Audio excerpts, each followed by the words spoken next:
Hello, good evening guys. Tayo ay may pupunta na at meron tayong pipick upin na padala po kasi na gamit nila amo. Doon tayo sa papunta ng shop para makuha po natin yung padala kasi gabi na. Kaya ito ngayon, nagmamadali tayo para makuha. Bag isarado kasi yun ay hindi mo na siya makuha. Ganito dito sa Hong Kong guys, may mga oras sila sa pag sarado. Hindi ka basta-basta dito kasi pag once na nag over ka sa sa oras mo, magkaka-penalty ka. Katulad yung mga sasakyan, pag nag-over sa lagpas ka ng sa line sa stop, ayan yan.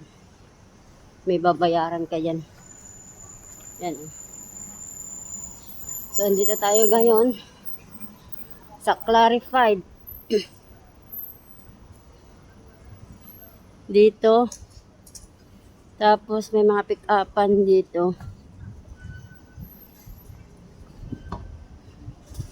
Ditong shop dito. Dito natin kukunin yung padala.